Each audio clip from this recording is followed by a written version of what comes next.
Rudra academy में आप सभी विद्यार्थियों का स्वागत है।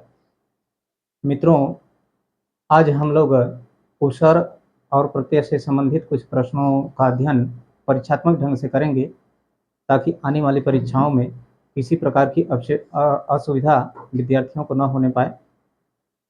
तो आइए हम देखते हैं कि कौन कौन से प्रश्न और किस प्रकार से परीक्षाओं में पूछे जाते हैं और उसका समाधान कैसे होता है। देखिए, ये पहला प्रश्न हमारा है, उपसर्ग का प्रयोग होता है। उपसर्ग का प्रयोग होता है शब्द के आदि या आरंभ में, शब्द के मध्य में, शब्द के अंत में और इनमें से कोई नहीं। मित्रों, पिछले वीडियो में हमने उपसर्ग से संबंधित चर्चा किया था, जिसमें हमने बताया था उप और सर्ग। उपसर्ग ये दो शब्दों के योग से उपसर्ग बना है। उप का मतलब होता है समीप, समीप, और सर्ग जो सृज धातु से बना हुआ है, जो सृज धातु से बना हुआ है, इसका मतलब होता है निर्माण करना, निर्माण करना। यह मूल शब्द है, मूल शब्द है, और यह क्या है, उपसर्ग, उपसर्ग।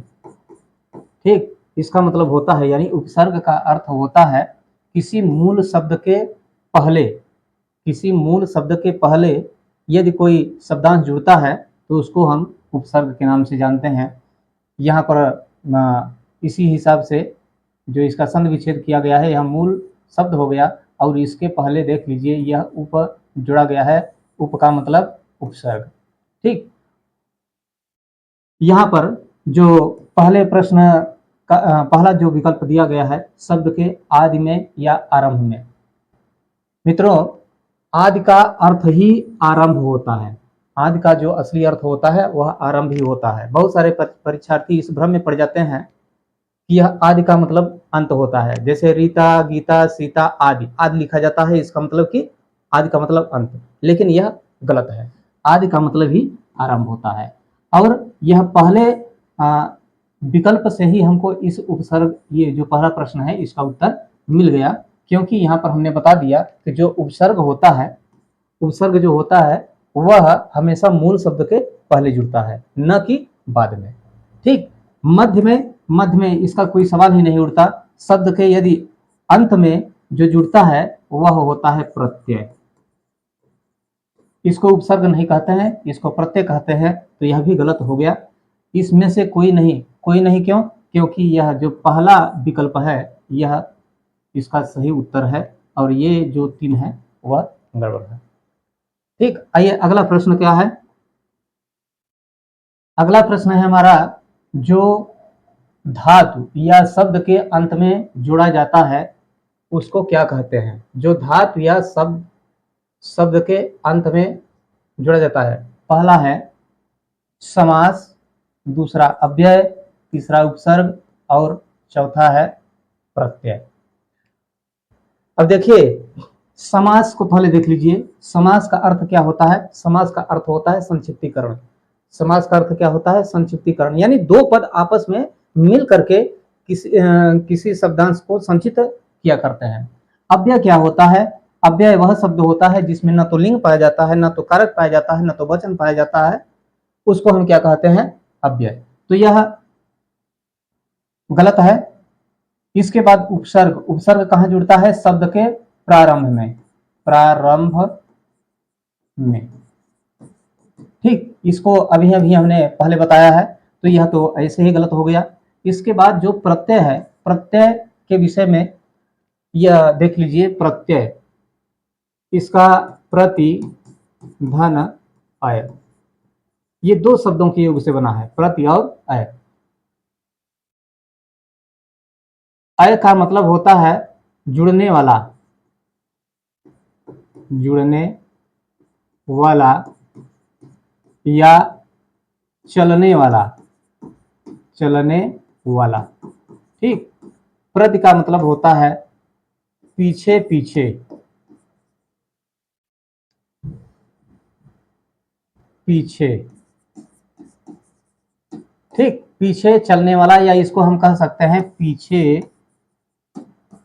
जुड़ने वाला। ठीक, प्रत्यय का मतलब क्या होता है?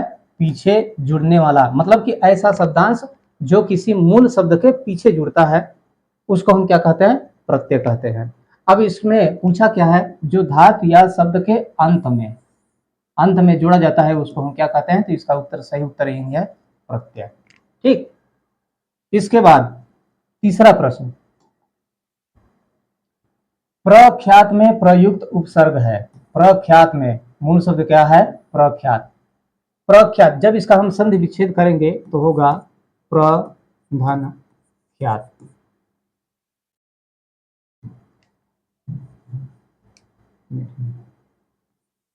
ख्यात, ठीक, प्रख्यात। अब देख लीजिए, अब पहले इसमें देख लीजिए विकल्प क्या दिया है? प्र दिया है, त दिया है, प्रख दिया है, आत दिया हुआ है।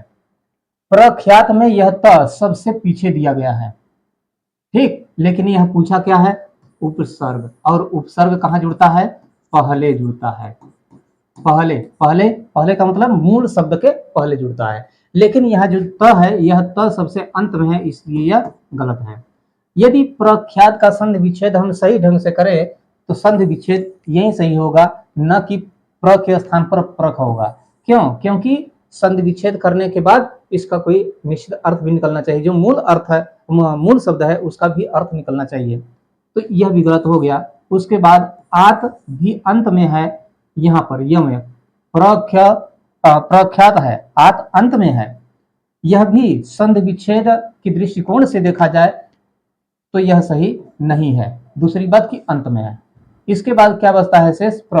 अगर इसका सही ढंग से हम संधि विच्छेद करें तो प्र सबसे पहले होगा, और पहले क्या जुड़ता है? उपसर्ग जुड़ता है। आप जानते हैं, यहाँ पर लिखा भी गया है, तो इसका मतलब कि इसका सही उत्तर यही है। इसके बाद अगला प्रश्न है, प्रत्युत्पन्न मति शब्द में कौन सा उपसर्ग है? प्रत्युत्पन्न मति शब्द में कौन सा उपसर्ग है? प्र है, प्रति है, प्रत्यु है, इनमें से कोई नहीं। सबसे पहले हमको इसका संधि विच्छेद करना होगा, तभी तो हम पकड़ पाएंगे कि इसमें कौन सा उपसर्ग है। तो इसका संधि विच्छेद क्या होगा? प्रति धन उत्पन्न धन मति। अब देख लीजिए, प्रति धन उत्पन्न धन मति, ये तीन हो गए, और इसमें विकल्प में देखा जाए तो प्रभि है, प्रतिभे है, प्रत्यु है, ये तीन है। अब इसमें से मिला लीजिए कि यहाँ पर कौन सा दिखाई दे रहा है, तो यहाँ पर आप देखेंगे कि प्रति है, इसका मतलब कि यह विकल्प सही है, इसका उत्तर। ठीक, और बाकी सब गलत है। ठीक, आइए अगला प्रश्न देखते हैं। अगला प्रश्न है, गमन शब्द को विपरीतार्थक बनाने के लिए आप किस उपसर्ग का प्रयोग करेंगे? विपरीतार्थक का मतलब होता है विलोम। यहां पर दिया हुआ है गमन, ठीक है, गमन का मतलब होता है जाना। गमन का मतलब क्या होता है? जाना होता है। और एक बात हम लोग भली भांति जानते हैं कि उपसर्ग लगा करके हम जो मूल शब्द है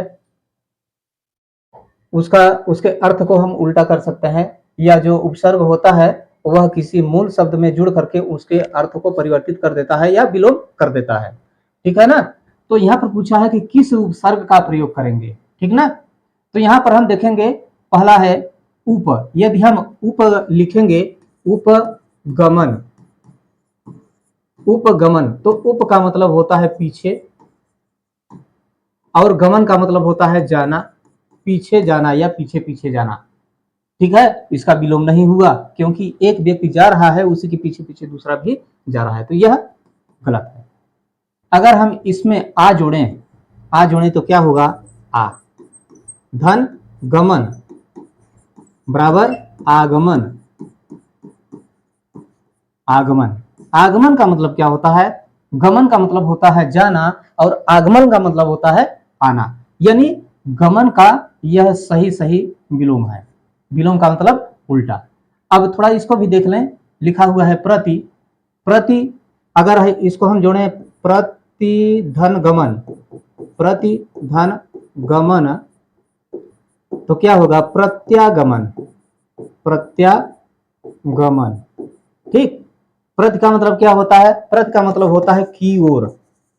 की ओर। प्रति का मतलब की ओर और गमन का मतलब जाना, यानी इसका अर्थ क्या होगा?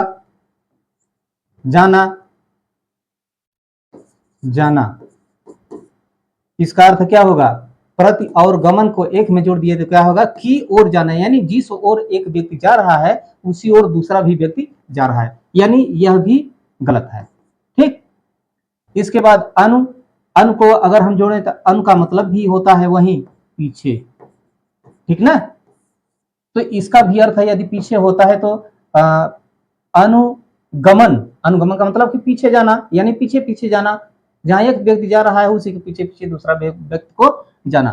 तो इस प्रकार से देखा जाए तो ये तीनों विकल्प जो है कि गड़बड़ हैं, यानी ये क, ग और घ सही क्या है? ये यही शब्द जुड़, यही उपसर्ग जुड़ करके इसको उल्टा कर दे रहा है, इसको विलोम कर दे रहा है। ठीक। इसके आगे लिखा है निर्वासित में प्रत्यय है। निर्वासित में प्रत्यय है। और प्रत्यय देखिए, प्रत्यय कहां जोड़ा जाता है? बाद में। बाद में। प्रत्यय कहां जोड़ा जाता है? बाद में। कहां? मूल शब्द के बाद में। मूल शब्द के बाद में। ठीक। अब बाद में जब जोड़ेंगे तो इसको देख लीजिए, इसका संधि विच्छेद कीजिए। निर्वासित, निर्वासित का संधि विच्छेद करेंगे तो क्या होगा?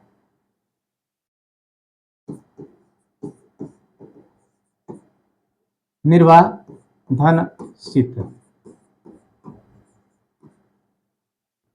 ठीक। अब क्या यह संधि विच्छेद जो हमने किया है यह सही है? ठीक। निर्वासित का जो संधि विच्छेद हमने किया है क्या यह सही है? इस पर विचार करने की आवश्यकता है।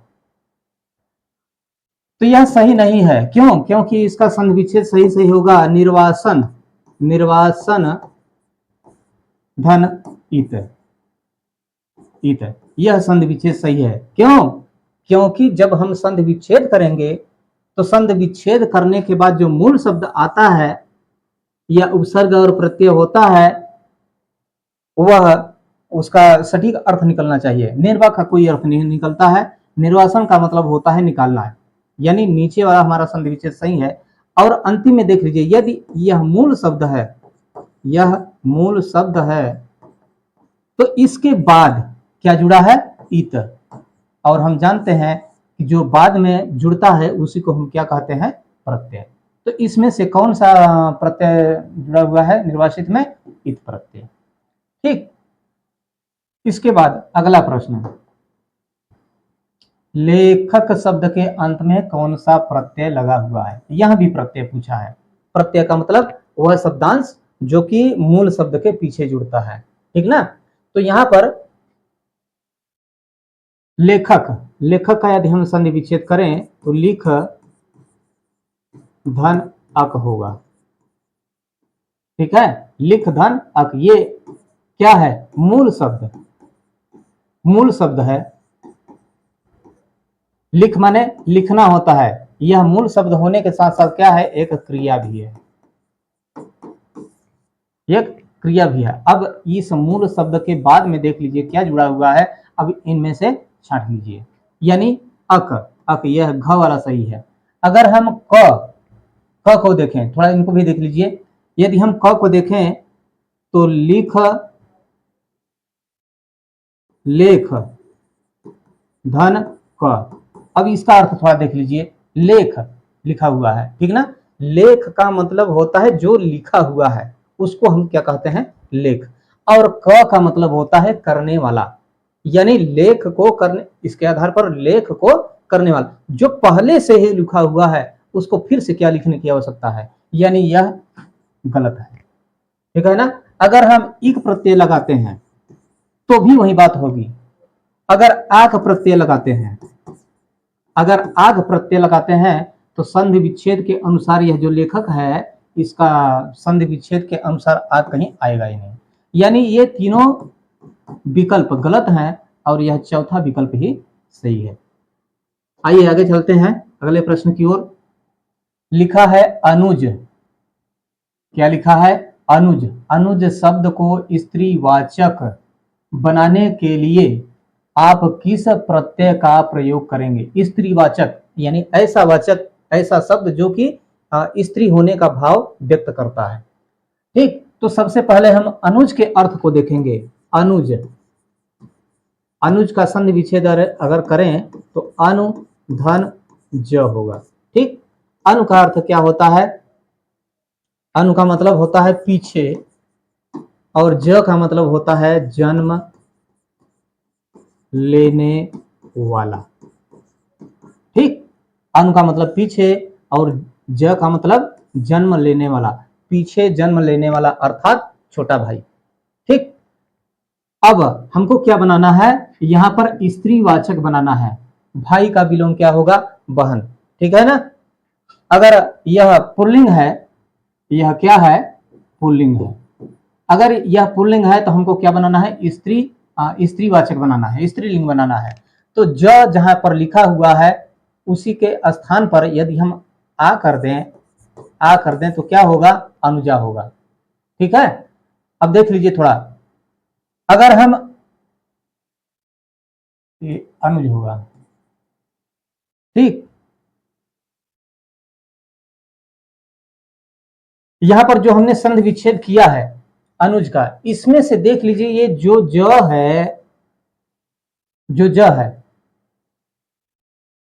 यह लास्ट में यहां पर लिखा हुआ है, और इसी वर्ण के माध्यम से हमको पता चलेगा, यानी हम प्रत्यय जोड़ेंगे। प्रत्यय कहां जोड़ेंगे? सबसे लास्ट में, इसी वर्ण के साथ। तो यही वर्ण हमको बताएगा कि स्त्रीवाचक बना कि नहीं बना। यदि हम इसमें ई जोड़ते हैं तो क्या हो जाएगा? जी, जिसका कोई अर्थ नहीं है, यानी यह गलत है। अगर ई जोड़ेंगे तो होगा जी, इसका भी कोई अर्थ नहीं, अर्थात यह भी गलत है। यदि हम आ जोड़ते हैं तो क्या होगा? जा। जा का मतलब होता है जन्म, जन्म लेने वाली। ठीक, ये देख लीजिए, ज का मतलब जन्म लेने वाला, और जा का मतलब होता है जन्म लेने वाली, यानी स्त्रीवाचक बन गया। कहने का मतलब कि यह जो ग है, विकल्प ग, यह विकल्प सही है। ठीक, उसी प्रकार से अगला प्रश्न है, सुत शब्द, सुत शब्द को स्त्रीवाचक बनाने के लिए, यहां भी स्त्रीवाचक बनाना है, के लिए किस प्रत्यय का प्रयोग करेंगे? ठीक है ना? यहां पर दिया हुआ है ई, आ, ई और इक। ठीक, और आप जानते हैं कि सुत, सुत का मतलब होता है पुत्र। सुत का मतलब,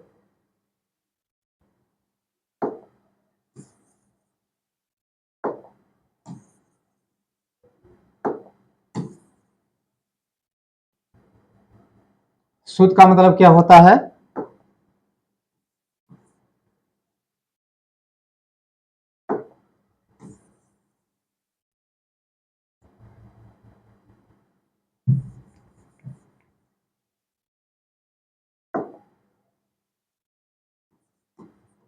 सुत का मतलब होता है पुत्र। ठीक, सुत का मतलब क्या होता है? पुत्र। यह क्या है? पुल्लिंग है, पुल्लिंग। ठीक ना? हमको बनाना क्या है?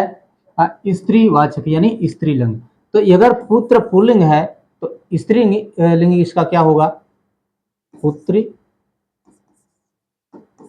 पुत्री। अब देखिए, पुत्र में हम कौन सा प्रत्यय जोड़ेंगे? अगर हम पुत्र धन ई कर दें, ई कर दें तो क्या होगा? पुत्री। ठीक, पुत्र में अगर ई जोड़ दें तो क्या होगा? पुत्री।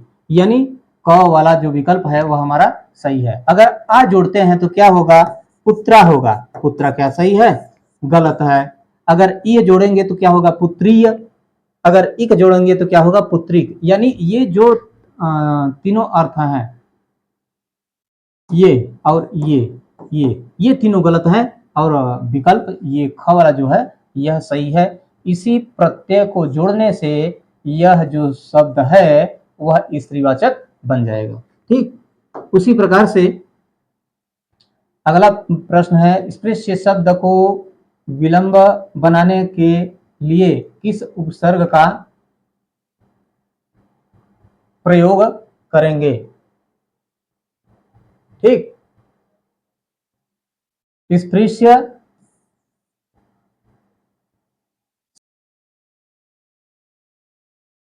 यह जो लिखा है यह विलंब, यह मिसप्रिंट है, यहां पर होगा विपरीतार्थक, विपरीतार्थक, यहाँ यह शब्द होना चाहिए, यह गलत है और यह शब्द सही है, यही होना चाहिए।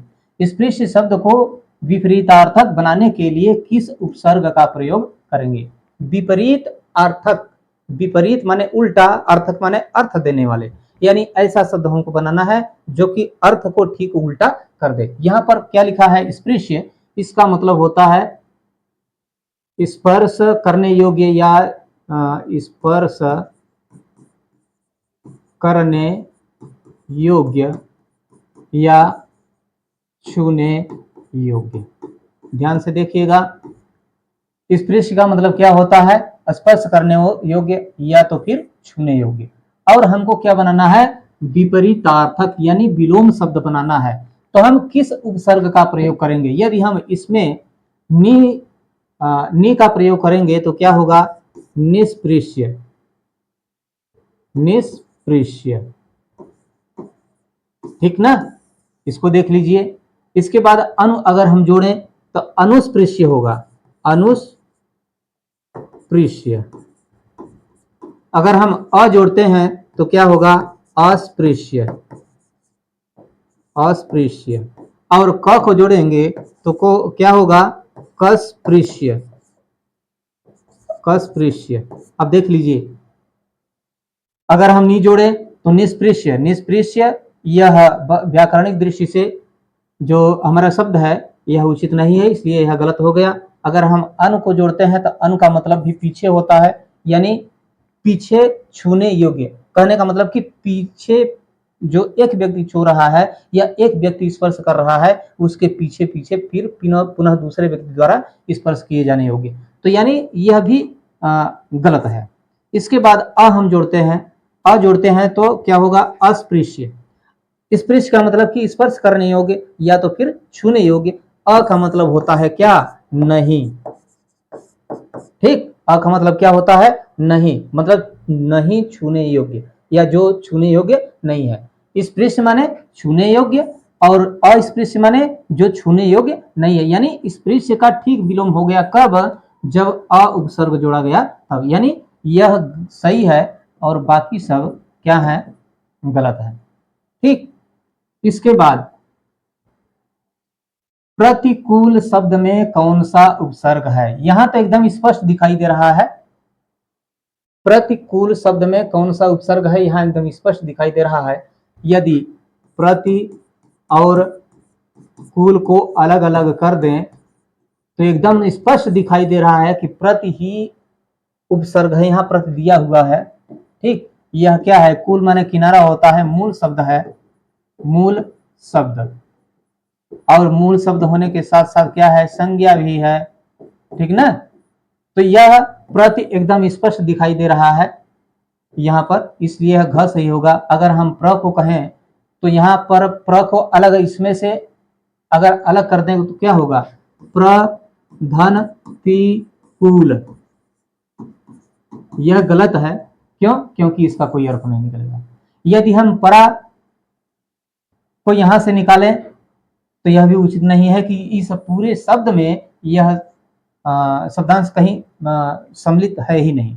यदि हम पर को जोड़ें तो यहाँ पर केवल प है और यहाँ पर क्या दिया हुआ है, प्रति, अर्थात यह भी गलत है। कहने का मतलब ये तीनों गलत हैं और यह जो चौथा है यह प्रश्न क्या है, सही है, उत्तर सही है। इसके बाद कौन सा उपसर्ग अचार, ध्यान से देखिए, उपसर्ग है, उपसर्ग कहां जोड़ा जाता है, शब्द के पहले जोड़ा जाता है। अचार शब्द से पूर्व लगने पर उसका अर्थ जुल्म होगा, ठीक है ना। कौन सा उपसर्ग अचार शब्द से पूर्व लगाने पर उसका अर्थ जुर्म होगा। अब देखिए, अगर हम दर को जोड़ें तो दरवाचार हो जाएगा, गलत है। अगर हम अति को जोड़ें, अति धन आचार, तो क्या होगा? अत्याचार। अत्याचार। अब देखिए, अत्याचार का मतलब क्या होता है? यही अर्थ होता है जो यहाँ पर लिखा गया है, इसको आप लोग पढ़े भी होंगे, ठीक है ना। तो कहने का मतलब कि यहाँ पर इसमें आचार में हम क्या जोड़ेंगे? अति जोड़ेंगे, ठीक। अगर हम निर को जोड़ते हैं तो निर का मतलब भी नहीं निर का मतलब नहीं होता है, ठीक ना। और तो क्या होगा? निराचार होगा। आचार, यहाँ पर जो आचार लिखा हुआ है, आचार, आचार जिसको हम शुद्ध रूप से आचार कहते हैं, ठीक है ना। इसका मतलब क्या होता है? स्वभाव, स्वभाव, ठीक है। लेकिन जैसे ही यह अति उपसर्ग जुड़ा, यह बन गया अत्याचार। अत्याचार का मतलब होता है जुर्म ढाना, ठीक। तो इस प्रकार से यह एक विकल्प सही है और बाकी सब विकल्प गलत है। उसी प्रकार से आगे बढ़ते हैं। निम्नांकित में कौन सा शब्द कृदंत प्रत्यय से बना है? कृदंत, अब इस पर थोड़ा ध्यान दीजिएगा। जो प्रत्यय होता है कहां जुड़ता है? शब्द के, मूल शब्द के बाद में, ठीक है ना। और जो प्रत्यय होता है, प्रत्यय, प्रत्यय कितने प्रकार का होता है? दो प्रकार का। पहला होता है कृत प्रत्यय और दूसरा होता है तद्धित। तद्धित, ठीक है। पहला कृत प्रत्यय होता है और दूसरा तद्धित प्रत्यय होता है। कृत प्रत्यय किसे कहते हैं या तद्धित प्रत्यय किसे कहते हैं, इसको हम थोड़ा इस प्रकार से देखते हैं। शब्द के प्रकार, शब्द के प्रकार। शब्द कितने प्रकार के होते हैं? दो प्रकार के होते हैं। कौन कौन? एक होता है विकारी शब्द और दूसरा होता है अविकारी। जो अविकारी होता है उसको हम अव्यय कहते हैं, ठीक है। और विकारी शब्दों में आते हैं संज्ञा, सर्वनाम, विशेषण और क्रिया। क्रिया को ही हम मूल रूप से धातु कहते हैं या धातु के नाम से जानते हैं, क्रिया या धातु। ये शब्द के दो प्रकार हैं। कौन कौन? विकारी शब्द, अविकारी शब्द। जो अविकारी होता है वही अव्यय होता है, और जो विकारी शब्द होता है यह तीन प्रकार के, संज्ञा, सर्वनाम, विशेषण और क्रिया। क्रिया जो मूल धातु है, ठीक। अब देखिए, एक बात को हमेशा ध्यान में रखिए, यहाँ कृत प्रत्यय की बात चल रही है, कृदंत की बात चल रही है, ठीक है ना। जो कृत प्रत्यय होता है, प्रत्यय दो प्रकार का होता है, एक होता है कृत प्रत्यय और दूसरा होता है तद्धित प्रत्यय। जो कृत प्रत्यय होता है वह सदैव इसके साथ जुड़ता है, कृत, ठीक है। किसके साथ? क्रिया के साथ। क्रिया के साथ हमेशा क्या जुड़ता है? कृत प्रत्यय, क्रिया धातु के साथ। और इससे जो नवीन शब्द का निर्माण होता है उसको क्या कहते हैं? कृदंत कहते हैं। क्या कहते हैं उसको? कृदंत। क्रिया का मतलब रहना, खाना, पीना, जागना, सोना, पढ़ना, उठना, बैठना, लिखना, टहलना, घूमना, ये सब क्या है? क्रियाएं हैं। तो ऐसे शब्दों के साथ जो प्रत्यय जुड़ता है उसको हम क्या कहते हैं? कृत प्रत्यय कहते हैं। ठीक, जैसे हमने कहा पढ़ाई, लिखाई, लिखाई,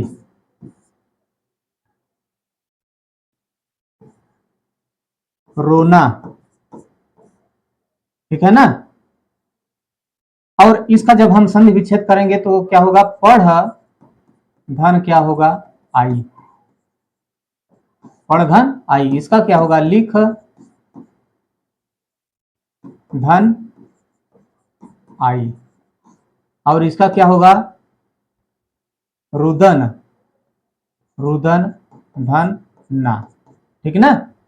तो इसमें क्या है, यह क्या है, पढ़, पढ़ माने पढ़ना क्रिया है, लिख माने लिखना क्रिया है, रुदन का मतलब रोना क्रिया है, और इसके बाद जो भी प्रत्यय आए हैं, जो भी प्रत्यय आए हैं, इन प्रत्ययों को हम कहते हैं कृत प्रत्यय। कौन सा प्रत्यय कहते हैं, कृत प्रत्यय, ठीक है। और ये सब क्या है, ये जो बीच में है इनको हम कहते हैं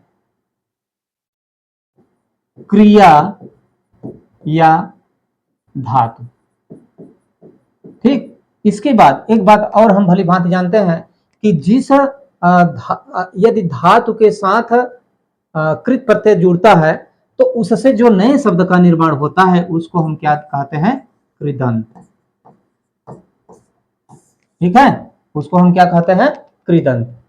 तो इनमें से जो दिया गया है निम्नांकित में से कौन सा शब्द कृदंत प्रत्यय से बना है। अब देखिए यहां पर लिखा है रंगीला, रंगीला कैसे बना है, रंग से बना है, रंग क्या है, संज्ञा है, ठीक ना। इसके बाद क्या है, बिकाऊ, बिकाऊ किससे बना है, बेचना, बेचने से बना है, बेचना क्या है, एक क्रिया है, बेचना क्या है, एक क्रिया है, यानी यही जो विकल्प है वह कृदंत प्रत्यय से बना हुआ है। बेचना में, बेचना, बेचना में आउ प्रत्यय जुड़ा हुआ है, ठीक है ना, तब बना है क्या, विकाऊ। इसके बाद दूध से बना है दुधारू, कृपा से बना है कृपालु, यह सब गलत है, यानी यह भी गलत है। यह क्या है, रंग एक संज्ञा है, दूध से बना है यह भी संज्ञा है, ये दूध में आरु प्रत्यय जुड़ा हुआ है, संज्ञा है, जबकि आप जानते हैं कि ये जो कृदंत होता है हमेशा क्रिया के साथ जुड़ता है, और क्रिया के साथ प्रत्यय को जोड़ने के बाद ही कृदंत बनता है, यानी ये जो दूसरा ख वाला है यह उत्तर सही है, बाकी सब गलत है। उसी प्रकार से किस शब्द में आवा प्रत्यय नहीं है, दिखावा, चढ़ावा, लावा, भुलावा। अब देख लीजिए ध्यान से, दिखावा जो बना है यह किससे बना है, देखने से, देखने में आवा प्रत्यय जुड़ा हुआ है, ये देखा, देखने में आवा प्रत्यय जुड़ा हुआ है, अर्थात इसमें तो समझित है ये गलत है, ठीक। इसके बाद चढ़ावा, चढ़ना से बना है, चढ़ना से बना है, चढ़ना में आवा प्रत्यय जोड़कर बना है चढ़ावा, यानी यह भी गलत है, ठीक। इसके बाद लावा, इसमें देख लीजिए, इसमें सीधे सीधे ल और धन आवा बना हुआ है, ठीक है ना।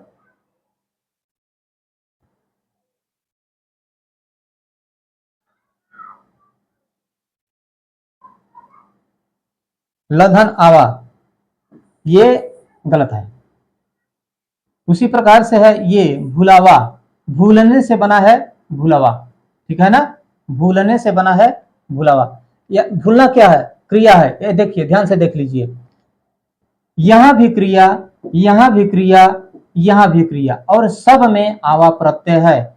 अब जब सब में है तो ये जो शेष बचता है इसको ध्यान से देख लीजिए, दो वर्ड है इसमें, यह इसमें आवा प्रत्यय नहीं है, अर्थात यही विकल्प सही है, ठीक।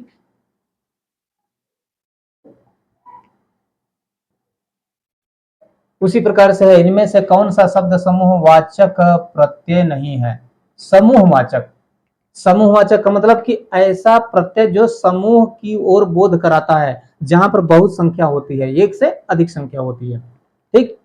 जहां पर एक से संख्या अधिक होती है वहीं समूह का निर्माण होता है। तो यहाँ पर पूछा गया है कि कौन सा समूहवाचक प्रत्यय है, मतलब ऐसे प्रत्यय का नाम बताना है हमको जो कि किसी समूह का बोध कराता हो, ठीक है ना। अच्छा प्रत्यय नहीं है, ठीक, प्रत्यय नहीं है।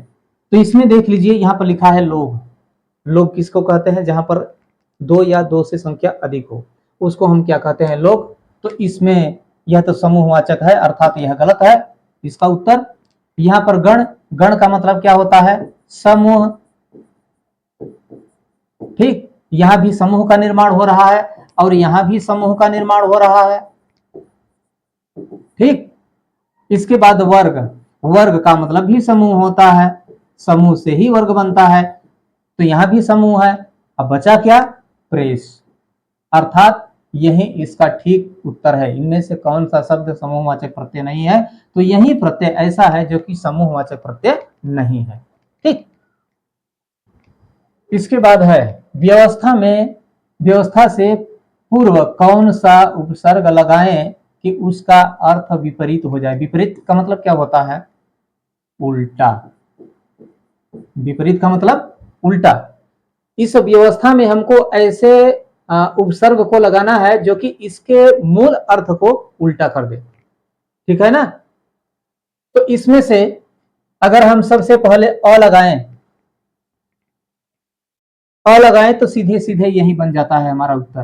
क्यों? क्योंकि हम जानते हैं कि अ, आ इत्यादि लगाने से जो अर्थ होता है वह उलट जाता है। दूसरी बात यह है कि अ का अर्थ नहीं होता है। अ का अर्थ क्या होता है? नहीं होता है। यानी इसी उपसर्ग को जोड़ने से इसका जो अर्थ है उल्टा हो जाएगा। यदि हम आ को जोड़ते हैं तो आ का भी अर्थ कहीं कहीं नहीं होता है, लेकिन यह व्याकरणिक दृष्टि से यह शुद्ध नहीं होगा, इसलिए यह उत्तर गलत है। अप का मतलब क्या होता है? बुरा। अप का मतलब क्या होता है? बुरा। बुरी व्यवस्था मतलब व्यवस्था है, लेकिन कैसी व्यवस्था है? अच्छी व्यवस्था नहीं, बल्कि कैसी है? बुरी व्यवस्था है। ठीक है ना? परि का मतलब होता है चारों ओर।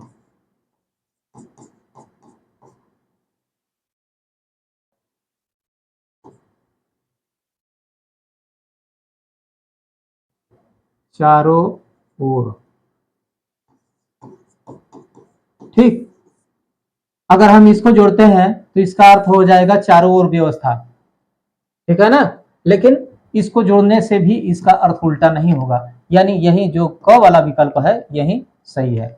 इसके बाद है निम्नांकित में से किस शब्द में प्रत्यय का प्रयोग हुआ है। अब देखिए ध्यान से, ये चार विकल्प जो दिए गए हैं इसमें से किस विकल्प में प्रत्यय का प्रयोग हुआ है। और आप जानते हैं कि प्रत्यय सबसे लास्ट में लगाया जाता है, सबसे अंत में लगाया जाता है। ठीक है ना? विकल, अलक, धनिक और पलुक, ये चार विकल्प दिए हुए हैं। इसमें किसमें प्रत्यय लगा हुआ है? अगर इसको देखें तो विकल, विकल का मतलब व्याकुल होता है, अलग का मतलब होता है केस, ठीक ना? पलुक का मतलब कि पालन करने योग्य, और धनिक का मतलब होता है धनवान। ठीक है ना? तो ये जो विक, इसको हम अलग से जब हम प्रत्यय को अलग करेंगे तो क्या होगा? विक धन अल। ठीक ना? विक का मतलब बेचना होता है, अल का मतलब पर्याप्त होता है। ठीक है ना? लेकिन ये जो दोनों मिलकर के एक ऐसे शब्दांश का निर्माण कर रहे हैं जो कि किसी व्यक्ति के मन के भाव को व्यक्त कर रहा है। ठीक है? अलग अलग माने क्या? केस होता है। और पलुक मतलब कि पालन करने योग्य, और जो धनिक है धन से बना हुआ है, धन में अक प्रत्यय जुड़ा हुआ है। ठीक है? इसका अर्थ धन आप लोग जानते हैं। ठीक ना? तो कहने का मतलब कि ये जो यह घ वाला है यह उत्तर सही है, इसमें प्रत्यय का प्रयोग हुआ है। और इसके बाद निम्नलिखित में से किस शब्द में प्रत्यय लगा हुआ है? 18वां। इसमें भी देखिए प्रत्यय पूछ रहा है कि कौन सा प्रत्यय लगा हुआ है। सागर अपने आप में पूर्ण शब्द है। सागर का मतलब समुद्र होता है। नगर भी अपने आप में पूर्ण है। ठीक, अगर और मगर ये दो शब्द हैं, यहाँ पर दोनों का अलग अलग अर्थ है। यहाँ पर लिखा है जादूगर, यहाँ पर ये होना चाहिए, ये गलत है। जादूगर, जादूगर। ठीक ना? जादूगर किससे बना हुआ है? जादू से बना हुआ है। जादू से बना हुआ है। यदि इसमें गर जोड़ें तब क्या होगा? पूर्ण रूप से जादूगर हो जाएगा। तो जादू का मतलब आप जानते ही हैं, जिसमें मंत्र सम्मिलित होता है, जिसको हम मंत्र कहते हैं, उसी को जादू कहा जाता है। तो ये जादू में गर जुड़ा हुआ है। जब गर क्या है? प्रत्यय है। क्यों? क्योंकि यह मूल शब्द है और मूल शब्द के बाद ही यह जुड़ा गया है। और आप जानते हैं कि प्रत्यय जो होता है मूल शब्द के बाद ही जोड़ा जाता है, पहले नहीं जोड़ा जाता है। अगला प्रश्न देख लीजिए। किस शब्द में उपसर्ग का प्रयोग हुआ है? उपसर्ग, ठीक, किसमें प्रयोग हुआ है? यहां पर लिखा हुआ है उपकार, लाभदायक, पढ़ाई, अपनापन, ठीक है, अपनापन, ठीक। अब इसका थोड़ा संधि विच्छेद करें तो क्या होगा? उपधनकार, ठीक ना। लाभ, लाभ धनदायक, ठीक। पढ़ाई, पढ़ धन आई, और अपनापन, अपना धन होगा पन। अब इसमें देखिए पूछ रहा है क्या? उपसर्ग पूछ रहा है, और उपसर्ग कहाँ होता है? किसी मूल शब्द के पहले ही होता है। और सबसे पहले जब उपसर्ग का हमने अर्थ बताया था, उसी समय हमने बता दिया क्या? यही बताया था, उपसर्ग, ठीक ना। तो इसमें क्या है? उप क्या है? उप का मतलब उपसर्ग होता है, उप का मतलब ही उपसर्ग होता है, यानी जो सबसे पहले होता है। तो यहाँ पर भी उप लिखा हुआ है, इससे भली भांति आपको पता चलता है कि यहाँ पर उपसर्ग का प्रयोग हुआ है और बाकी में नहीं हुआ है, क्योंकि लाभदायक, लाभ और दायक, लाभ को देने वाला, इन दोनों का अर्थ आप भली भांति जानते हैं। यह पढ़, पढ़ का मतलब होता है पढ़ना, जो कि एक क्रिया है, और यहाँ पर आई जुड़ा हुआ है, और क्रिया के साथ जो बाद में जुड़ता है उसको क्या कहते हैं? प्रत्यय कहते हैं। अपनापन उसी प्रकार से है। तो यहाँ पर ये जो है, इसी का उत्तर सही सही है और बाकी उत्तर गलत है। और अंतिम में एक प्रश्न और, अनुवाद में प्रयुक्त उपसर्ग है, ठीक है। यहाँ पर भी जब हम इसका संधि विच्छेद करेंगे तो अनुधनवाद। अब यहाँ पर साफ साफ दिखाई दे रहा है कि अनुवाद के सबसे पहले जोड़ा गया है, और जहाँ ये, यदि इसको हम मूल शब्द माने, मूल शब्द माने, तो मूल शब्द के पहले जो जुड़ा हुआ है इसी को हम क्या कहते हैं? उपसर्ग। तो यहाँ पर अनु, मात्रा नहीं लगा है, इस पर ध्यान दीजिए, यहाँ पर अन होगा। अगर हम अ को निकालें, इसको ध्यान से देख लीजिए, अगर इसमें से हम केवल अ को निकालें तो क्या होगा?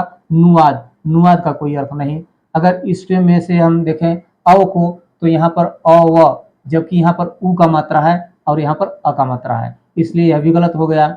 अगर हम अन देखें तो अन और उवाद होगा, अन धन उवाद, ठीक ना। इसका कोई सटीक अर्थ नहीं है, इसलिए यह भी गलत है, ठीक है ना।